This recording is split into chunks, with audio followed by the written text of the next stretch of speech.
प्रतिबोधिताम् भगवतां नारायणेन स्वयं व्यासेन ग्रथिताम् पुराणमुनिनां मध्ये महाभारतम्।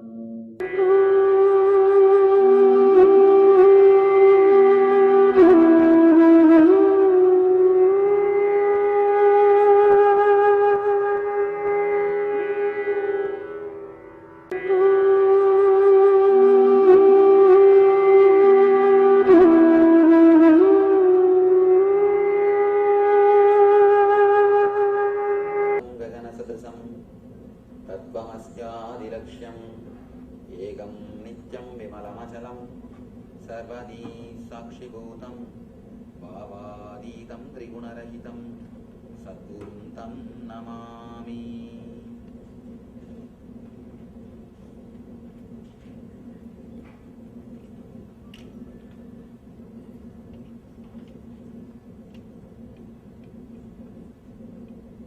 ॐ पार्थाय प्रतिबोधितां भगवतां नारायणेन स्वयं व्यासेन ग्रथितां पुराणमुनिनां मध्ये महाभारतम्।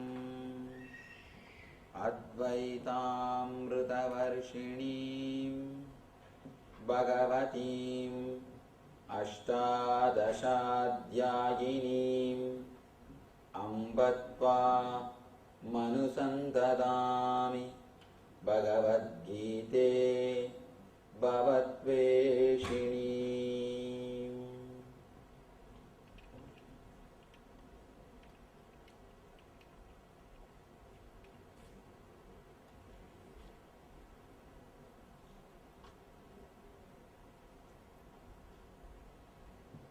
वसुदेवसुतं देवं कंसचाणूरमर्दनं देवकी परमानन्दं कृष्णं वन्दे जगद्गुरुम्।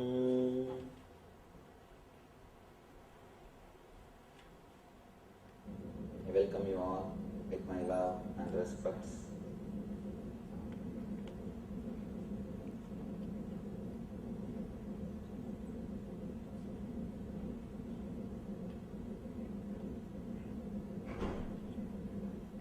The 7th chapter of the Gita is Jnana Vijnana Yoga.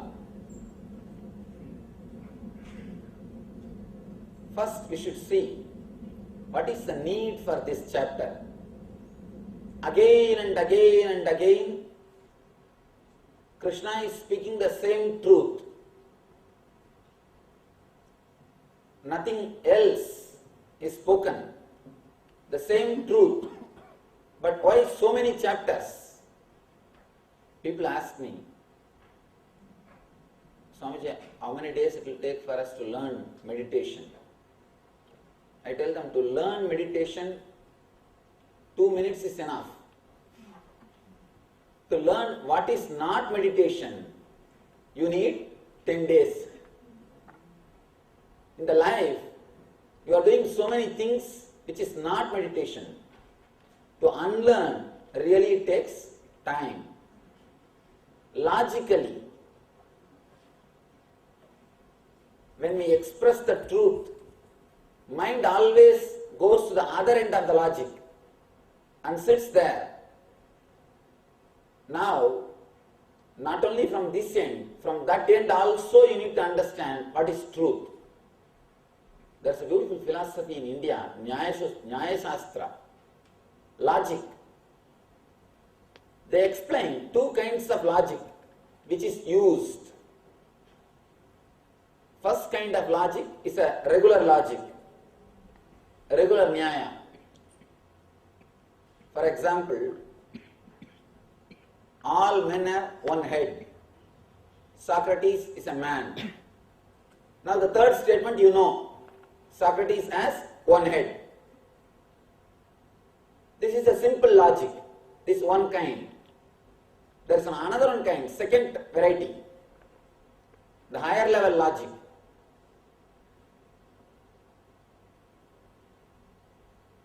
This, here there are two doors. This is the first statement. Second statement is, one door is open. Usually, a normal man immediately will jump to the conclusion, the second door is closed. But you can't. In this logic, you cannot jump to the third statement with these two statements. Second door also may be open. We don't know. There are two kinds of logic. In a simple logic, you can go to the third statement, you can go to the conclusion directly from the first two statements. When you hear all men have one head, Socrates is a man. Third conclusion, you can just jump. Socrates has one head. No problem. But in the second kind of logic, here there are two doors. One door is open. You can't go to the third statement. You can't jump to the conclusion. The next door, the other door is closed. No. It may be open, who knows? The third statement also should be understood or should be heard. You cannot come to a conclusion. Usually, we make all our mistakes in our life whenever we need to take second kind of logic. We come to conclusions with the first kind of logic. The moment somebody makes a statement, you don't have compassion. Immediately you say, you mean I am cruel or what? You mean I am violent? You don't have to make the next conclusion, or you don't have to go to the conclusion. She just made a statement, you are not compassionate. But you don't have to think immediately, you mean I am cruel? You mean I am violent? When you jump to the conclusion, you create more trouble for yourself and for others. Many times, again and again, we make this mistake. When you handle your mind without awareness, again and again you make this mistake. Please understand, the words which you repeat inside your system, that is going to create your whole life. The words which you repeat inside your system only is your whole life. Totality of the words used by you in your mind is your life. Your life is nothing but the words or the thoughts which you had in your mind. Now, if your mind jumps like this to conclusions which is not logical, which is not straight, naturally you create trouble for yourself and you create problems for others. When you are not aware, you always jump to this type of conclusions. Ordinary masters, they express their philosophy or their experience only with the first logic, using the first logic. That is why so much of misunderstanding. There is a possibility of missing their message. But Krishna is a Jagat Guru. He is not an ordinary master. He is the master for the whole universe. And he knows all kinds of human beings. He knows all the problems of logic. He is delivering his message in such a way you cannot make any statement. You don't have to assume any statements. All the three statements he himself declares, he himself clears. He says, here there are two doors. First door is open, the second door is closed. He himself makes all the three statements so that there is no need for you to assume. if you are allowed to assume, if you are allowed to predict, you miss the truth. Not only you miss the truth, you miss the whole thing. So here, Krishna is not ready to allow us, he is not ready to allow us to predict. He is not allowing us to predict. He is very clear in all three statements what is supposed to be done and what is supposed to be avoided, why it should be done, why it should not be done. He is clear with the whole thing. That is the reason, again and again, he is repeating the same ideas, but from different logic level. Same statements he makes, but from a different logic level, so that people who are hearing will not miss the message, will not miss. The Jnana Vijnana Yoga, the whole chapter speaks about the same message, of course, from a different view. Sri Bhagavan Uvacha Maya Sakta Mana Partha Yogam Yunjanta Madashraye Asamsayam Samagramam Yada Nyasyasita Srunu Maya Sakta Mana Partha Yogam Yunyan Madashraya Asamsayam Samagramam Yada Nyasyasita Srunu. Bhagavan says, now here, O Partha, how by practicing yoga in full consciousness of me, with mind attached to me, you can know me in full, free from doubt. Again and again, people ask me, Swamiji, why did you choose to speak on Gita? Why you didn't choose? There are so many other books. Ashtavakra Gita is there, Patanjali Yoga Sutra, Brahma Sutra, Upanishads. Why do you choose Gita? Gita expresses the truth in a complete totality. I can say he has created keys for all possible human beings. For every human being, he has given a key. Yes, Krishna fulfills every need of every human being. He says, O Partha, let you listen now how by practicing the yoga in full consciousness of me, means eternal consciousness, with mind attached to me, you can know me in full, free from doubt. In this chapter, more than 3 times he says me, me, me. If any psychologists read this line, they will think he is egoistic. According to psychology, if you use the word I or me more than 3 times in a statement, you are called egoistic. You need treatment. Otherwise, how will they have money? They need money. Before you, more than you need treatment, they need money. Anyhow, for a normal man, it looks egoistic. Person who hates Krishna, he thinks Krishna is egoistic. Again and again he declares, surrender to me, I am everything. In this chapter he starts expressing his glory.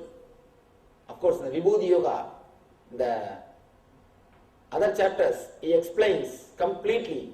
But here, in the 7th chapter, he starts, I am this, I am that.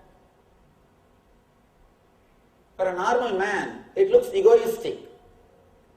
Person who hates Krishna thinks he is egoistic and misses the truth or the spirit expressed by Gita. Same way, person who loves Krishna, he is caught in his form and misses the juice of the Gita. Person who hates Krishna thinks Krishna is egoistic and misses the whole juice. Person who loves Krishna is caught in that form of Krishna and misses the whole juice of Gita, whole spirit of Gita. Please be very clear. Whenever people are caught in the form, when they start worshipping the form, they slowly start telling, Swamiji, Gita is great, Krishna is God, he can express all these things, but that is not for us, it is not practical. Slowly you create a distance between you and Krishna. You start worshipping Gita instead of practicing it. It's like you have a pot full of milk and you start worshipping it. You never drink it. Can you have the benefit of the milk? No. Unless you drink, you cannot have the benefit. Unless you imbibe Krishna, you cannot have the benefit. That's why I always tell people, Jews have avoided Krishna Jews have avoided Christ by crucifying him, putting him on the cross. Hindus have avoided Krishna by worshipping him, putting him on the wall. Please be very clear, hanging in the cross and hanging in the wall is one and the same.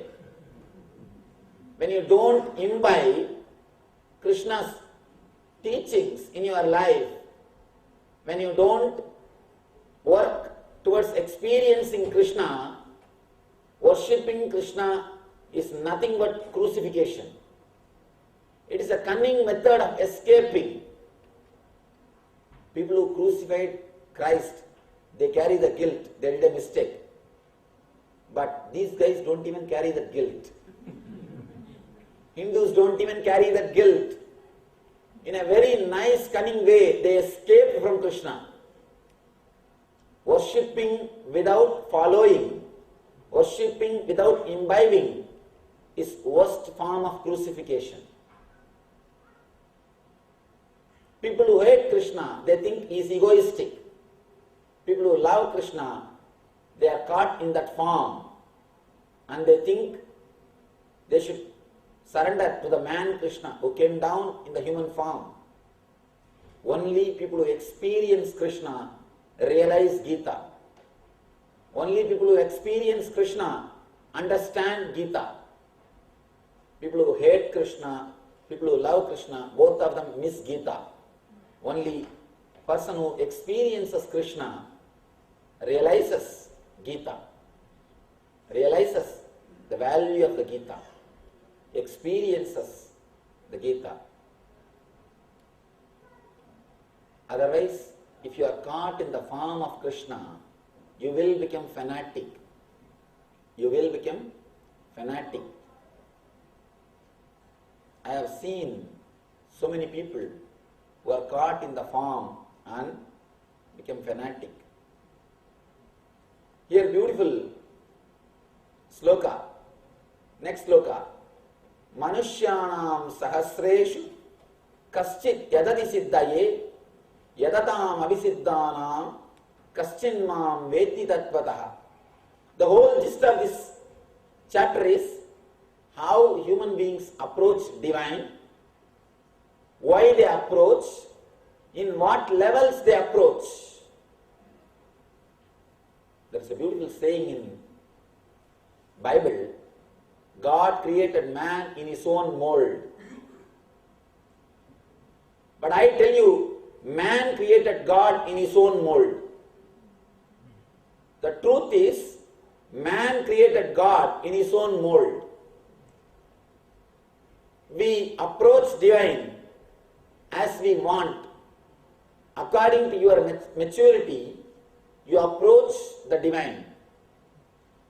In what level you approach divine, and how you worship, and what you receive, and how to grow in maturity. The whole thing Krishna explains in this one chapter.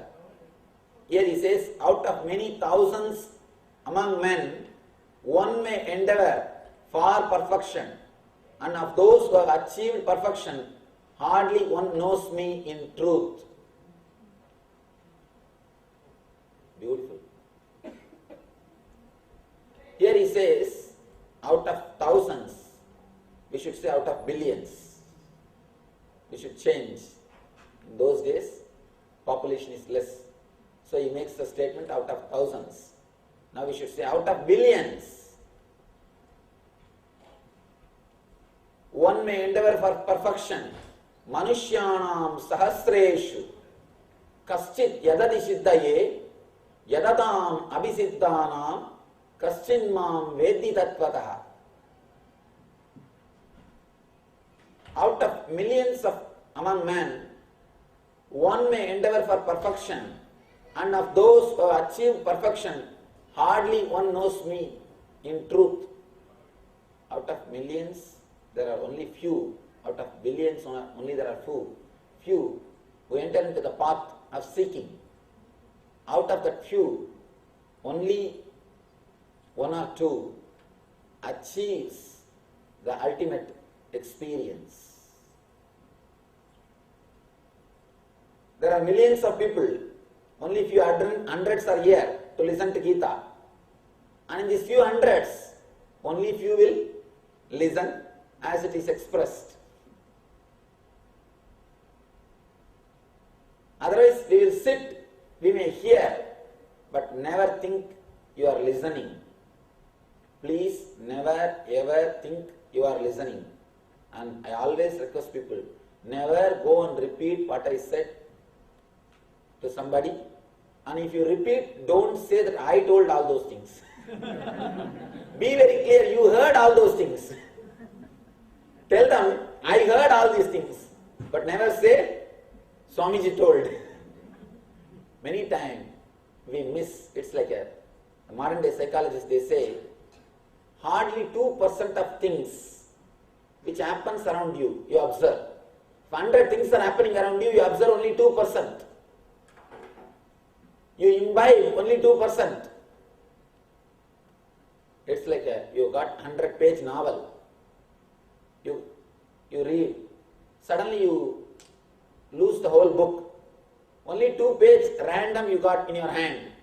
All the 98 pages, other 98 pages are lost. With the 2 pages, if you try to reconstruct the whole novel, how much it will be true to the original? Same way, whatever you remember, hardly 2% you will remember. With that, if you try to reconstruct the whole thing of what I said, naturally, it will be your lecture, not mine. Please be very clear. We may be sitting here. It is not that we are listening. And even if you go out and say all these things, if you share some ideas, always tell, I heard. Never tell, Swami spoke. Krishna goes deeply. Now he starts the Indian community system. Chaturvida bhajante mam jana sukridino arjunaha arto jignyasurattarti jnani cha paradarshava. Before entering, I bow down to the system which is created by the rishis, which has made the whole spiritual science into reality, the community system which kept our scriptures alive, the spiritual science alive. In the modern days, it has become fashion abusing our community system or abusing the social system created by rishis. It has become fashion bashing our Vedic system or abusing our Vedic system has become a fashion, especially in South India. Abusing the Vedic system and abusing the Swamis is a fashion. If you want to show you are an educated man or you are a big person, just abuse our Vedic system. You can immediately gain popularity. There will be at least 10 fools around you to listen what you speak. It's a very easy, cheap way of becoming popular. We have started condemning. Not only we have not understood, and we have started disrespecting the great system created by our ancient masters. Before entering into the system, I just wanted to say a few words. Just because of our rishis, just because of that system, still our spiritual culture is alive. Our country is alive.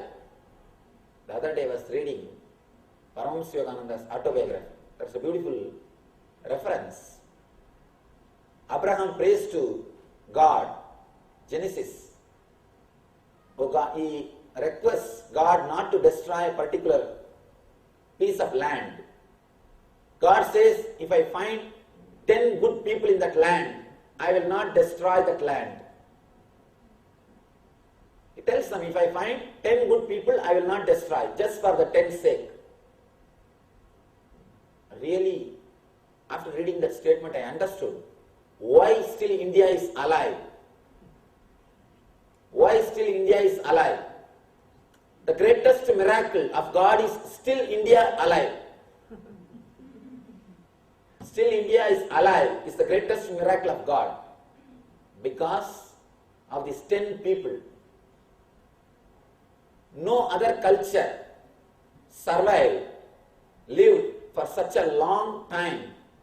See, all the cultures which was created after Indian culture, Babylonian culture, Rome, Greece. See, all these cultures, they all know how to fight, how to build how to build big cities, and professional way they know how to protect themselves. Great warriors, but they were not able to survive. Today only we see their relics. The culture itself is not alive. It is not there. Indian culture, Indian system, at least 10,000 years of recorded history we have. At least 10,000 years of recorded history. There is a beautiful book written by Swami Prakashananda Saraswati. There is a book titled Comprehensive History of Religion and Indian Culture. India's history, it gives in a beautiful way. According to him, it's at least trillions of years. We can be sure of one thing, at least 10,000 years of recorded history we have. No other country is invaded. No other country is invaded so much like India. India is invaded practically by every culture, every country. There is nobody who has not invaded Indian soil. No country invaded by India. India has never invaded any country. It has never went out to destroy, to fight, to catch, and no other country which stayed within their boundary. India is again and again invaded, but it never went out to invade anybody. But end of the day, look, this is the only culture which is still alive.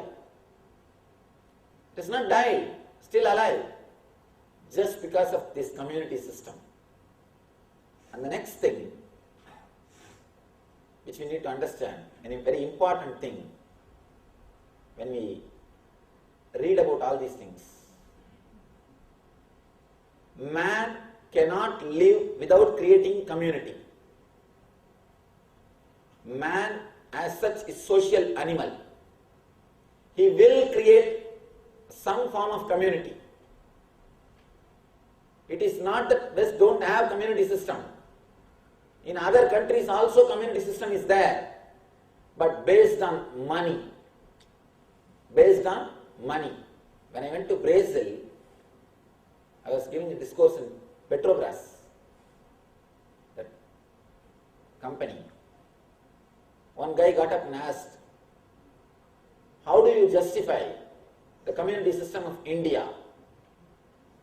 The high caste people, they look the low class people very in a disrespect way. How do you justify this? Of course, there are one or two mistakes, or we also did something, we missed the spirit and started following the letter. Some mistakes happened, that is true, but just because of that you can't say the whole thing is wrong. For example, if you have tumor in your body, the tumor has to be operated and removed. You can't straight away kill the whole person. You can't disrespect the whole person. The operation should be done and tumor has to be removed. You can't abandon the whole person. And it is we who did one or two mistakes and then started abusing the whole system. I told him, yes, there was one or two mistakes happened. Then I asked him one question. Yes, I agree, there was one or two problems. Now look at the developed countries or so-called cultured countries. If you enter into the airplane, look at you. Have you observed how the people who are sitting in the first class, how they look at you? Just seeing them you can understand how they look at you. Don't think here there is no community or no class system. In every place there is community and class system. But at least with Vedic rishis, they created based on intelligence and wisdom. With rishis, community system is created based on intelligence, based on knowledge, based on wisdom. In other cultures, the community system is created based on money, based on power. In some countries, the people who are ruling, Kshatriyas, they created community system. So the person more powerful, more respected you are.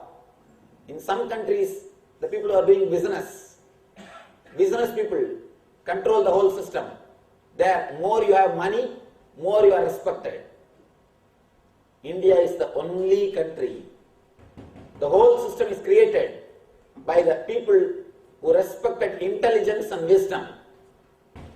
Who respected intelligence.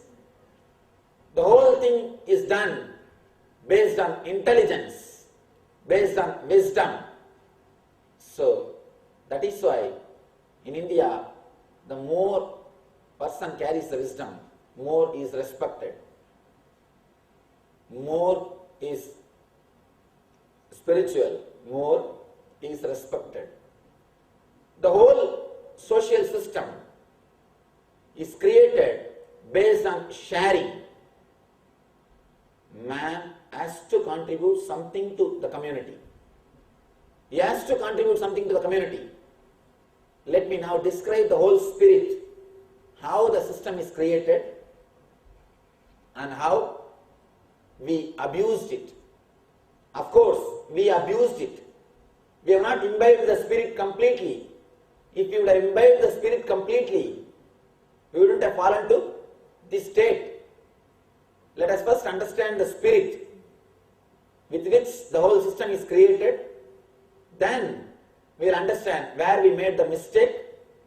Then we should understand how we can revive it and again practice in our life. First thing, the whole system is not based on birth. It is based on your character. Krishna again and again says in the Gita, it is not based on birth. It is based on your guna, based on your attitude towards the life. Person who works based on fear. Person who works out of fear is a working class. Person who works out of greed, he is merchant, business people.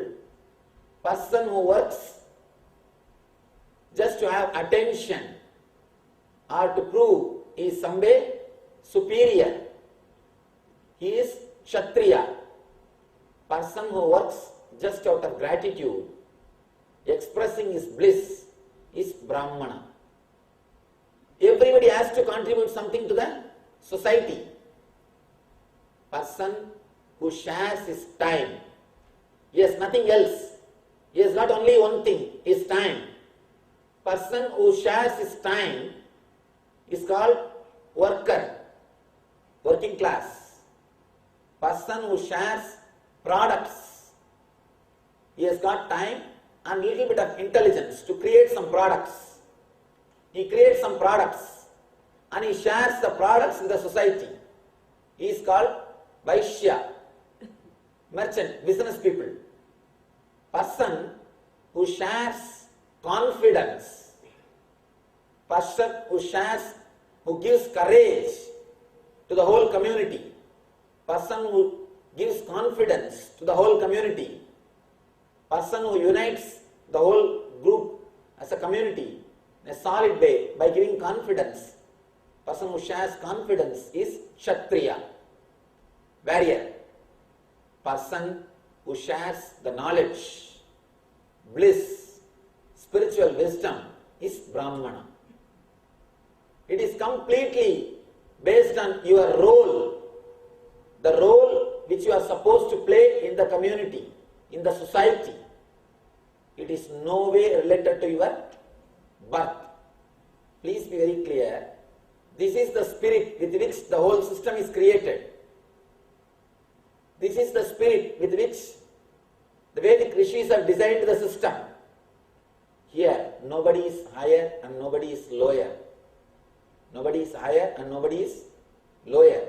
In course of time, because one or two mistakes happen, you can't say the whole system is Chadurvida bhajante mam jana sukridinorjuna arto jignasur artarthi jnani cha paradarshava. O best among Bharatas, 4 kinds of pious men begin to render devotional service unto me. The distressed, the desirer of wealth, the inquisitive, and he who is searching for knowledge of the Absolute.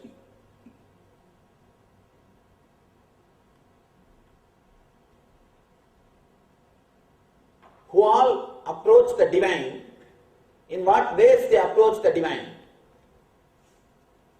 Who all approach the divine and in what ways they approach the divine?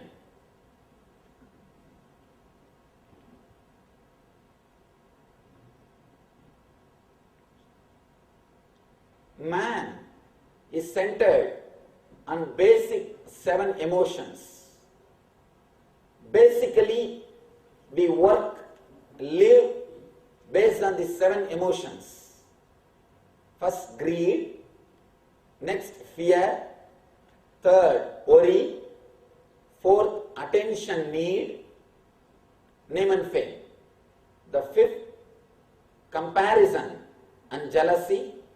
The 6th, ego, means thinking that your ideology is you, standing for what you believe. Ego.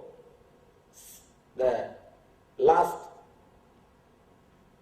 the 7th, deep discontentment.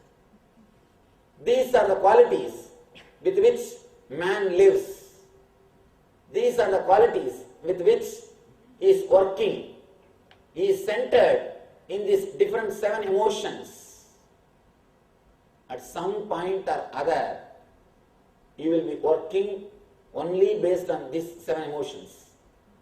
Every moment, scan your life, you will be working only based on these 7 emotions. Either out of greed, fear, worry, and attention need, jealousy and comparison, and ego. 7th, deep discontentment. Man is centered on these different 7 energy centers. These 7 emotions are the 7 energy centers which supplies energy, fuel for us. We are being fueled only from these 7 emotions. All your work, if you see the root, you will see the root in these 7 emotions. If you are centered on greed, you approach God in the same way. Lakshmi appeals for you. You want only Lakshmi because you are completely centered on greed. Continuously you run behind Kubera, Kubera Yanya, Kubera Yaga, Kubera. Continuously you repeat the concept of Kubera. First we should understand, whatever you feel you are missing, by creating your own God, by approaching the divine in that same mold, you try to feel the fulfillment.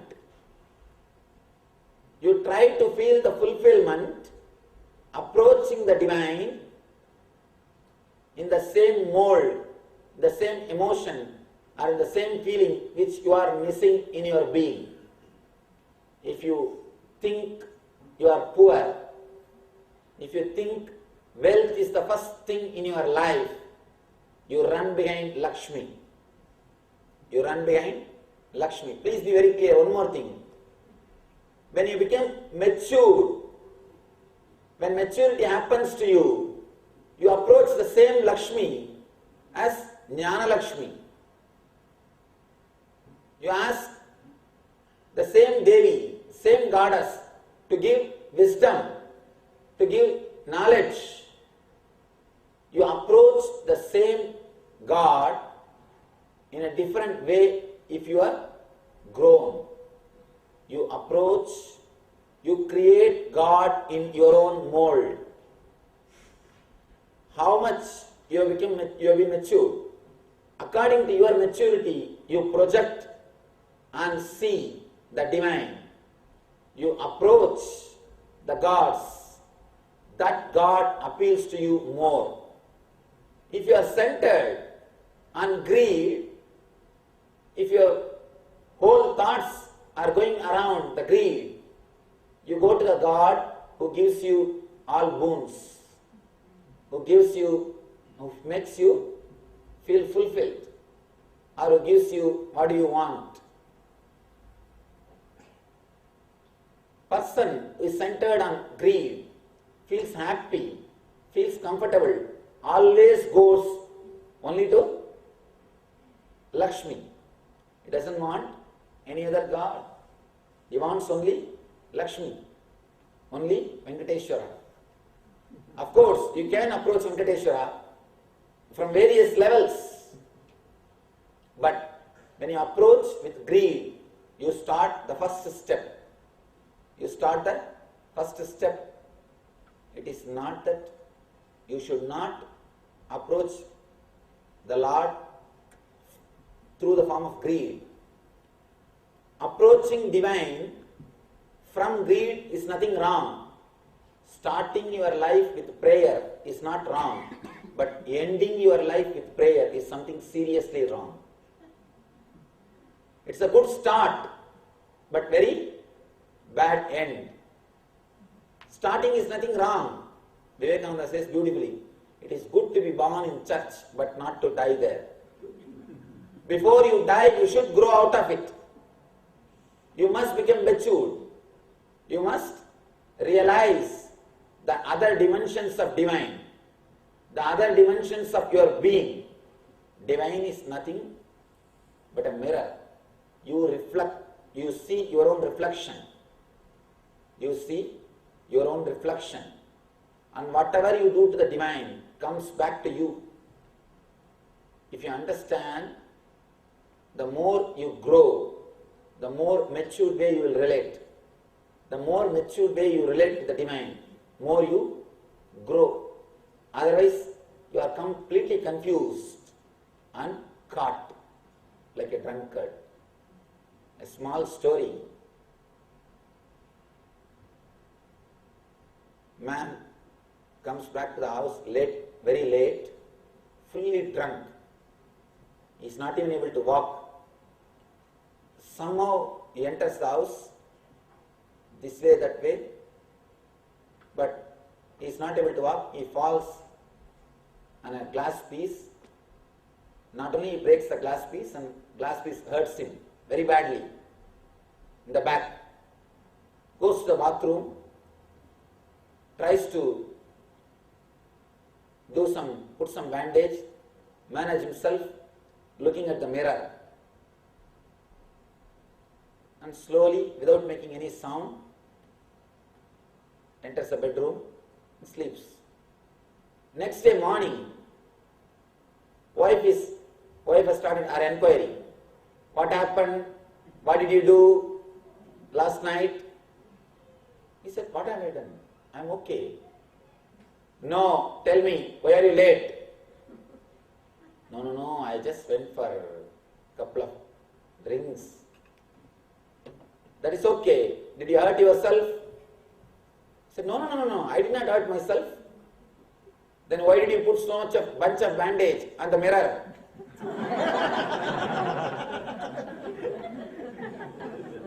Why did you put bunch of bandages on the mirror?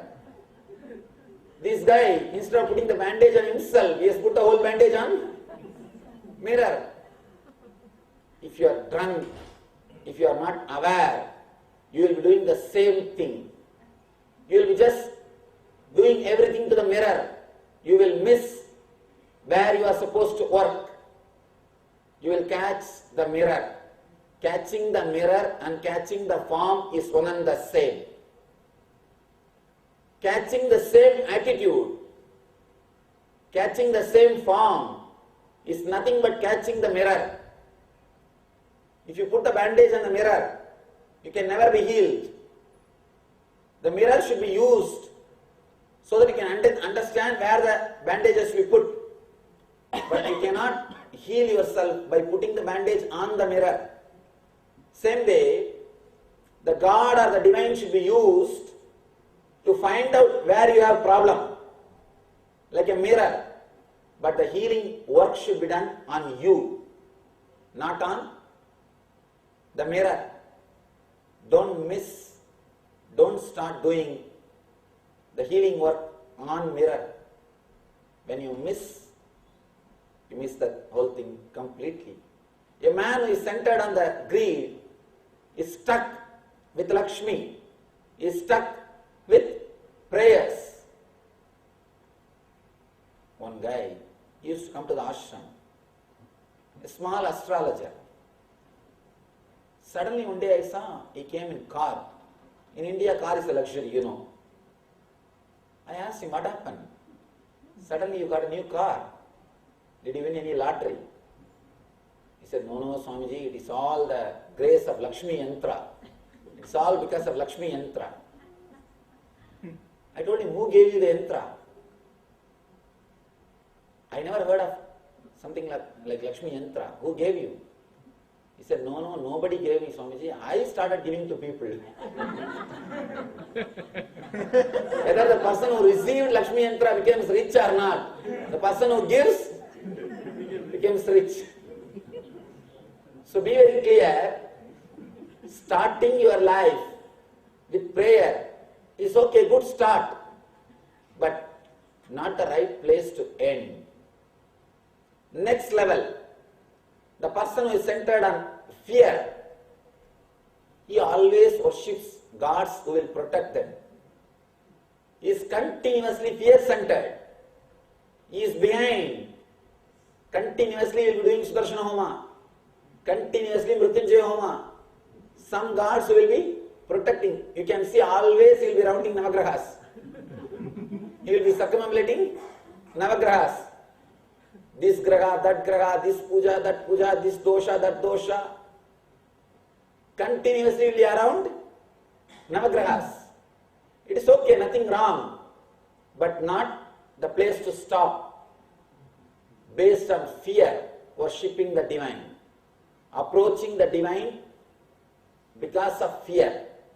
Approaching the divine because of greed is one step. Approaching the divine because of fear, next step. Third, approaching the divine because of worry. Again, the worry is nothing but fear and greed. The mixture of fear and greed is worry. The mixture of fear and greed is worry. You approach the same way. You try to pray to the divine. Please help me to stop worrying.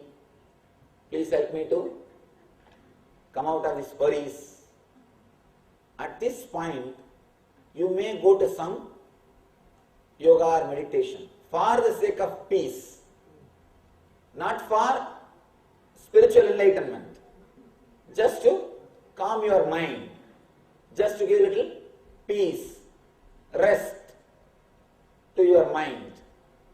Next level, based on attention need,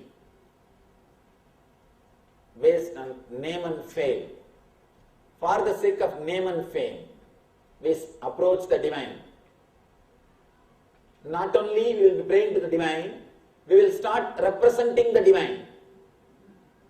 I have seen many people, by and by, they slowly start representing. In India, if you go, the people who run the temple, they almost behave like gods. Very big problem.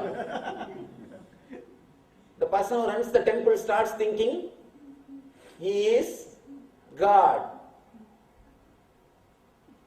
Because he starts thinking, I am taking care of the whole thing. Why not? He knows the tricks of the trade.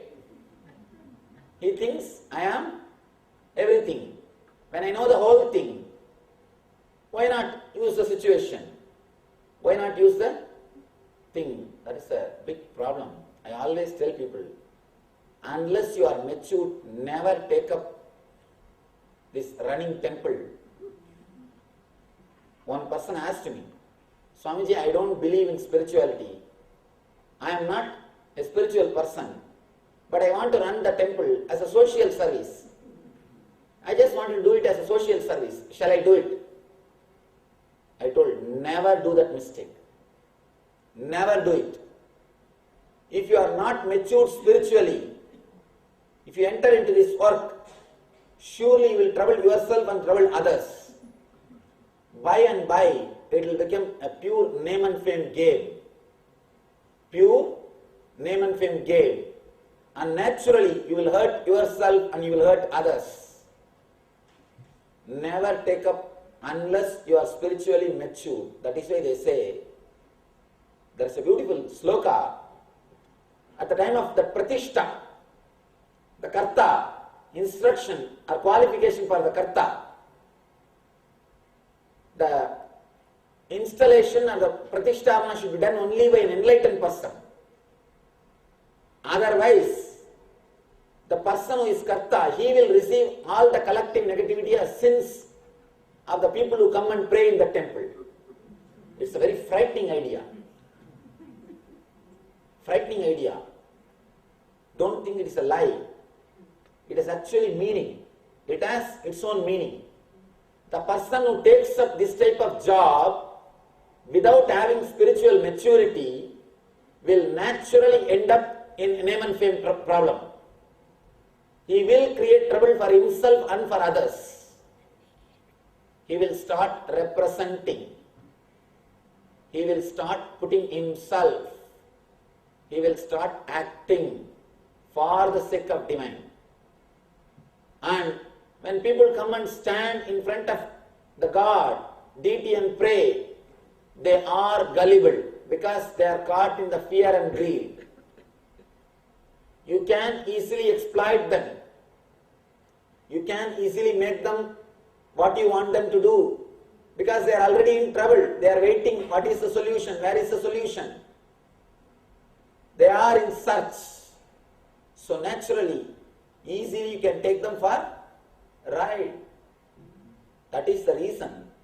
Again and again and again, the Agamas emphasize only enlightened masters should run the spiritual organizations. All the major temples of India are run by enlightened persons, or the tradition of sannyasis, or the tradition they run.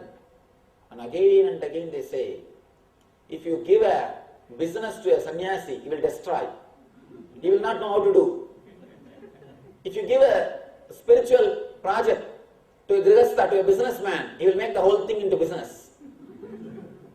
He will make the whole thing into accounts. Divine cannot be brought under the accounts. You cannot bring the divine under the calculation. The whole thing will lose the spirit. The spirit will be lost. The original cause or the original spirit with which the whole thing is created, the inspiration with which the whole thing is created will not be realized. That is why masters again and again emphasize, you need spiritual maturity before you enter into this type of activities. Spiritual maturity is a basic need. Don't come to the divine for name and fame. You will miss it and you will miss it. Next, comparison and jealousy. This is an extreme step. This is an extreme step. People always start comparing. People always feel jealous of their position, their standard, their point. The person who compares, who is in jealousy, can never rest. See what makes us run in our life. Why do we feel continuously running? Why are we in a hurry, such a hurry?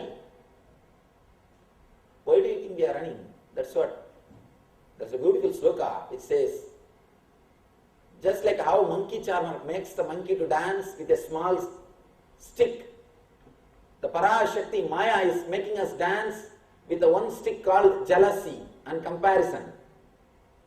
With that one stick, she makes us all dance. We do all dance, all kinds of dance because of that one stick.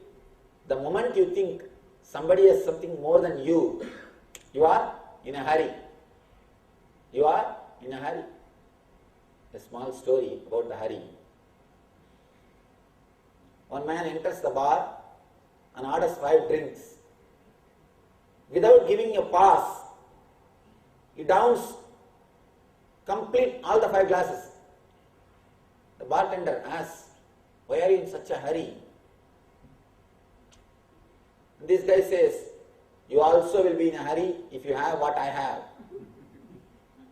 Bartender sympathetically asks, what is the problem? What do you have? I have only 50 cents. Don't be in a hurry. Don't be in a hurry. This guy says, I have only 50 cents. If you are hurrying, please be very clear, you have only 50 cents. You don't trust yourself. That is why you run. You don't think in a relaxed way you can achieve. We don't trust our energy. We are hurrying because we have only 50 cents. We want to grab and finish everything before the other person realizes I have only 50 cents. Don't be in a hurry. You don't have to run. I have 100 carat diamond. I have this, I have that. With the divine also people start boasting and comparing. Why to go to temple? Even in our houses, when your friends come, many people, in San Jose there was a devotee. He took me to his puja room and started explaining. All he has is only some 10 photos. But for each photo, at least half an hour explanation. And he says there is no copy of this photograph, no photograph like this exists all over the planet Earth.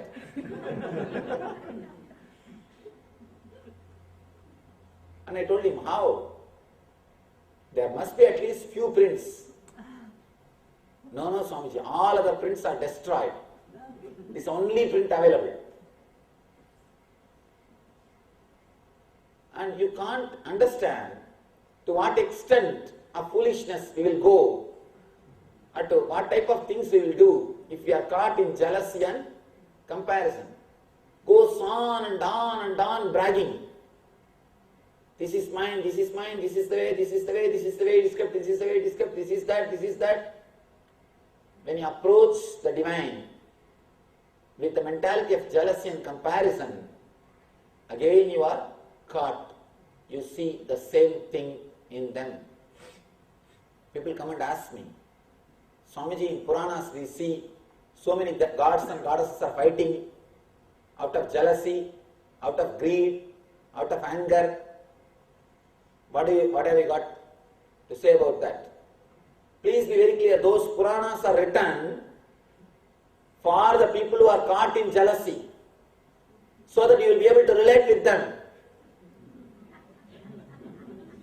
Don't think divine did all those things. I don't think divine would have done all the mistakes. If you think the divine also has done all those mistakes, you will be able to relate with him. That is why again and again we do Kalyanotsava, the marriage ritual for God. When you feel he is also married, you feel comfortable and safe.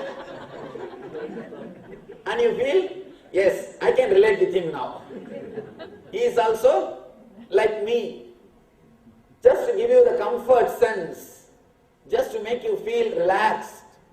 All these stories are told. All these things are expressed so that you will be able to relate. See, unless the divine is expressed in your language, you will not be able to relate with it. That is why all these Puranas, all these stories are written and given to you. The next, the person who is centered on ego.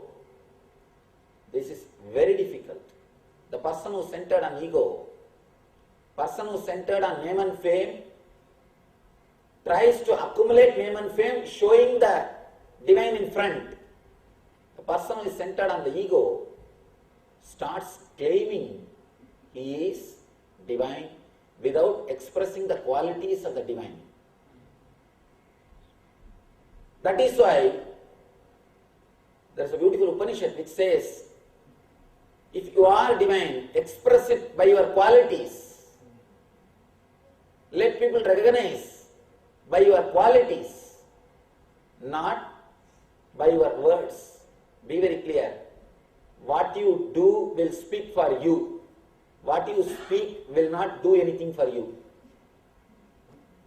What you work, the way in which you work will speak for you. But your words will not work for you. Here, there's a beautiful Upanishad, Paramahamsa Upanishad, which says, Paramahamsas should not wear this kavi cloth. Actually, technically, to tell you honestly, I am not supposed to wear this cloth. They say, you should not be respected for this cloth. By your very quality, you should be respected. Because of your quality, because of your divinity, you should be respected. When you express the divine qualities in your life, that should be respected, not this cloth. Again and again, the divine emphasizes, Yesterday there was a question, how to find out a person who is egoistic or a person who is spiritual, real spiritual master. Person who is egoistic can only play with words. Only a person who has achieved can reproduce the experience in you. Person who has achieved will be able to create the experience in you. If you receive the experience, then be very clear, your master is enlightened, divine. He is the embodiment of spiritual experience, knowledge. If you get only words, not experience, be very clear, something is seriously wrong in the path or the person whom you are following. Words are like menu card, experience is like a food. You go to some hotel, they give only menu card and they say, food is not available here. Can you call that as a hotel? No. Just menu card is not enough. Your hunger cannot be removed. Words are like menu card. Food is experience. Experience is the food. Be very clear. In the spiritual life, don't stop with menu card. The person who has approached the divine with ego will always start representing the divine without having the solid experience in himself. That is why again and again Upanishads, they emphasize on the experience. If you don't experience, be very clear, there is something seriously wrong with the person whom you are following.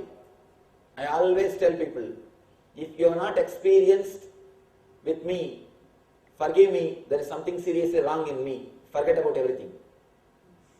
You are not wrong.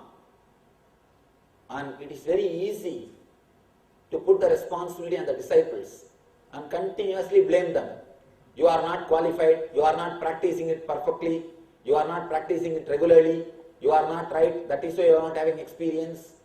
It's a cunning way of cheating a disciple, postponing it. He comes to you because he is not perfect. And again if you start telling, you are not perfect, that is why you are not having experience. For that you don't need guru, for that wife is sufficient. That's what she also tells continuously. From morning till night, that's what she does. We don't need master. Master is a person. Whatever may be your condition, he will be able to reproduce the experience which happened in him in you. Scientist is a person who creates formula to reproduce the outwardly things. Spiritual master is a person who creates formula to reproduce the inner world experience. I always tell people, if you are not experienced attending our meditation programs or meditation camps, be very clear, something is seriously wrong with me, not with you. Forget about me, carry your life, you may meet some master. I am enlightened only if you can experience that, not before it. Before it, it is only a word, menu card. Menu card will not help you. It cannot remove your hunger and it can create only more hunger. It can only create more trouble. So don't stop with menu card. What you are hearing, this is only menu card. Don't stop with the menu card. Aim directly towards the divine. Let you aim the divine. The person who goes to the divine, who approaches divine with ego, he gets everything and boasts his ego. He never surrenders to the divine. He becomes more egoistic.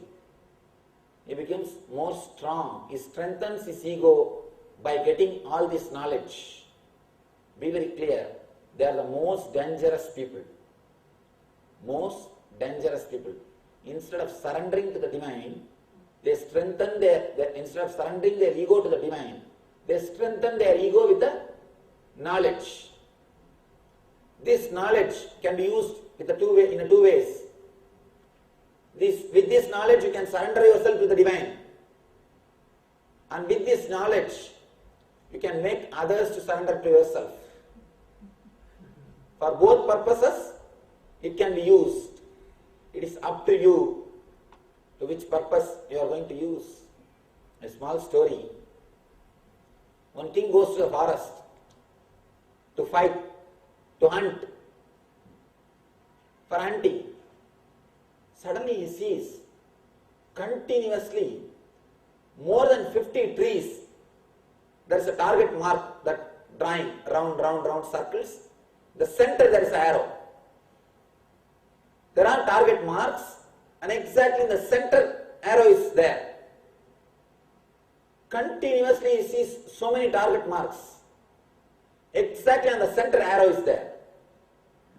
He wants to find out who is this person, master of this archery. Who is the person? He must be a great master. He must have mastered this whole art. He must have been like Arjuna. He started searching this person. Suddenly he sees a young boy with bow and arrow, the same color arrow. The king goes and asks him, "Are you the person who shot all the arrows?" He says, "Yes, I am the person." Then king congratulates. "Today onwards I appoint you as my Senadipati," means my commander in chief, and I appreciate your mastery over this bow and arrow, your power, your capacity. Please tell me how you are able to manage in such a young age, such a high art. How did you achieve such perfection in this young age? Then the guy says, "It is very simple.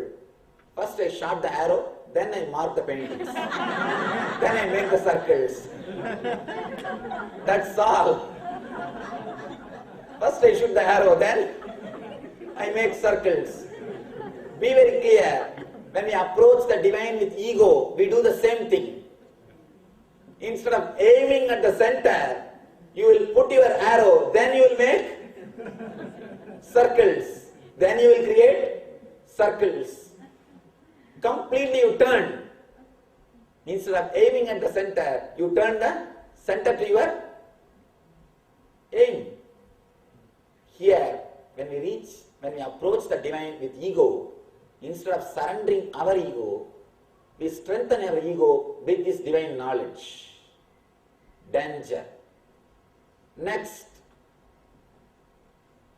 the ultimate, when you go to the divine with a gratitude, with ultimate gratitude, the whole relationship takes a different turn. You start feeling so grateful, so deeply connected with the divine. Your whole life changes from low, first level greed. With the greed and begging attitude, you go. Next, the fear. Gods who protect, they appeal to you more. That is why all the tribal gods, you can see, they will have big swords. Even in Indian villages, you can see the gods with big swords, with big bow and arrow, and all those ayudas. Gods with ayudas means he is worshipped by the person who is centered on the fear. Next, Ori, who gives you the peace. Buddha will appeal for you. If you are centered on Ori, Buddha will appeal more. Who gives you peace? That type of gods and gurus will appeal. And the person who is centered on name and fame, The gods who give you name and fame, they will appeal more. And the same way, not only the gods, to the masters also you approach from all these levels. I have all 7 kinds of disciples. People who approach me out of greed. People who approach me out of fear. People who approach me because of worries. People who approach me for name and fame. People who approach me out of that jealous and comparison. Comparison means, I think that guru has got only 1 or 2 ashrams. This guru has got more number of ashrams and engage itself. He must be a big guru. And people approach me out of ego, just to prove their ego, or to feel satisfied, to strengthen their ego. You know, I am disciple of Nityananda Swami. I am very close to him. He knows my name. He can call me by name. Just to have ego satisfaction. There are few who approach and experience the divine, the gratitude. People who approach with the greed. One more problem. The people who approach with greed, not only they have greed, they have their own idea, they have their own fantasies about a master, how a master should be. They have their own fantasies, they have their own frame. They come with that frame and see whether this person fits with that frame or not. Fits with that frame or not. I always face a big problem because of my age. The age is a very big problem. This really happened in India ashram. One day I was sitting outside the ashram. I was alone, sitting alone without my turban. Secretary, nobody was around me. I was sitting alone on a small stone, enjoying the cool breeze. Our ashram is actually in the forest. It's a forest area. Still cheetah, elephants, everything comes. And it's a forest area. I was sitting there on a stone and enjoying the cool breeze. One elderly pandit, very elderly man, well read. By seeing you can say he's an elderly pandit, a knowledgeable person, intellectual. He came and asked me, I wanted to meet Swamiji, where is he? I told, please go and sit in the Ananda Sabha, he will come in half an hour. In darshan time he will come. He went and sat in the meditation hall. Unfortunately, in those days,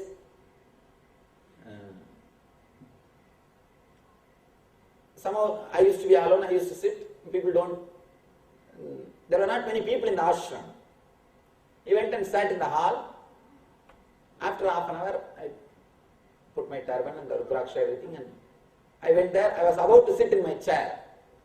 He said, no, I want to meet Big Swamiji. I wanted to meet Guruji.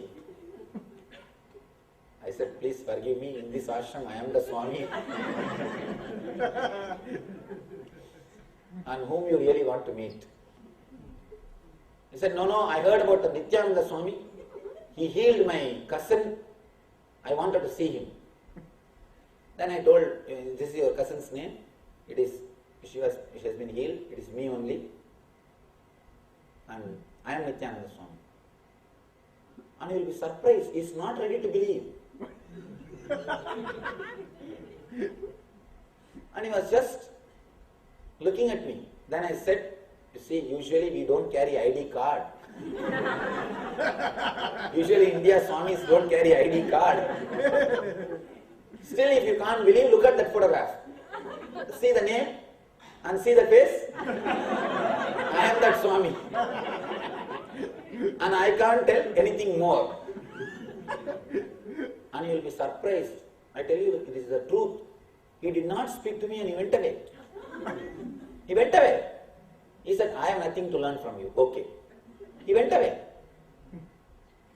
Strong fantasies. Strong imagination. They are not able to relate. When you have that strong imaginations, you will not be able to relate with reality. Very difficult to relate with the reality. And really he went away. He said, I have nothing to asked you, I have nothing to talk to you. Okay. He went away. When you can't drop your strong imaginations, naturally you will not be able to relate with the reality. And same out of fear. People who come out of fear also will never be able to get rid of that fear. They will always be stuck with that. And the people who come out of worry, people who come for name and fame, in a different levels, people approach the masters or gods. The more you are matured, the more matured person will feel, you will feel connected to that person, or will give you the fulfillment. When you become mature, when you are above the fear and greed, please be very clear, you will approach the same master, same God with a lot more maturity, with a lot more intimacy. You will feel deeply connected. In Bhagavatam, we have 5 different attitudes how to relate with master or how to relate with God. First, Dasabhava means seeing the God as a Lord, as a master. How the Anjaneya are related with Rama.